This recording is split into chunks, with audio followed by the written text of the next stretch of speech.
يا مساء الفل عليكم. عاملة كيكة النهاردة خطيرة تحفة، والصوص بتاعها أحلى منها كمان. كيكة النهاردة كيكة السنيكرز سهلة جدا، ومكونات كلها موجودة عندنا. هسيبكم مع شكلها ده بقى، ويلا بينا نقول الوصفة.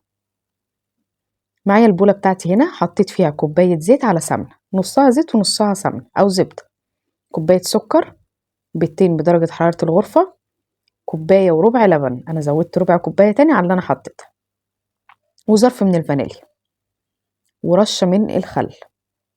هضرب الكلام ده بقى كله كويس. عايزة تعملي المكونات دي كلها في الخلاط براحتك.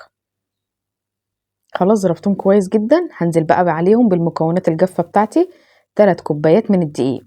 ادي الكوباية الاولى والتانية والتالتة بقى تكون ناقصة معلقة، المعلقة دي هحط معلقة كاكاو خام، وظرف من الكيك شيف او معلقة كبيرة من البيكنج باودر. وما ننساش رشة الملح. انا حطيت رشة الملح اهو. هقلب بس المكونات كده عشان المضرب ما بيهدليش الدنيا. هضرب بقى كده. خلاص ده القوام بتاعها. جيب بقى الصينية بتاعتي، دهنها دهنة زيت او سمنة، ومبدرها بالدقيق. هكون مشغلة الفرن قبل ما ابدأ اي حاجة، تكون درجة حرارة 180. هحطها بقى في الرف اللي في النص، هخبط بس عليها خبطتين كده عشان تخرج كل الهواء اللي فيها. ادخلها ويلا بينا بقى نعمل الصوص بتاع الكراميل. كوباية سكر هحطها على نار هادية لحد ما السكر يكرمل معايا، مش هقلبه ولا اي حاجة لحد ما يوصل للكرملة ويسيح معايا خالص اهو، شايفين. هنزل بقى عليه بكوباية من اللبن وفيها معلقة نشا عشان تتقلي الصوص بتاع الكراميل.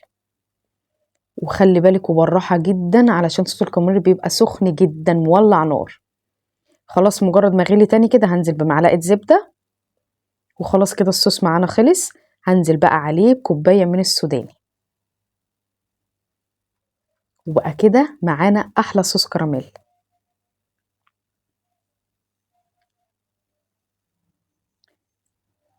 اهو شايفين بقى قوامه تقل شوية، وكل ما بيقعد أكتر كل ما بيتقل تاني.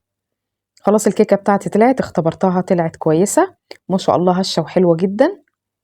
وهنا صوص الكراميل فضيه في طبق كده عشان يبرد. يا دوبك الكيكة تهدى معايا، هحطها في طبق التقديم بتاعي، وهنزل بقى عليها بالصوص الخطير. اهو شايفين تقل ازاي. اهو اوزع بقى السوداني، وريحته خطيرة يا جماعة، خطير. اوزعه بقى كده بالراحة، ادخلها التلاجة تسقع شوية.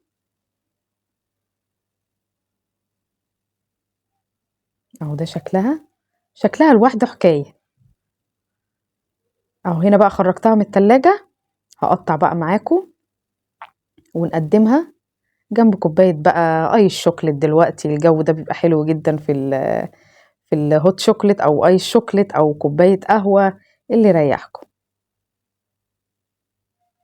وده كان شكلها معايا، واتمنى تجربوها. كيكة حلوة وخطيرة جدا، ولايك وشير لو عجبك الفيديو. باي باي.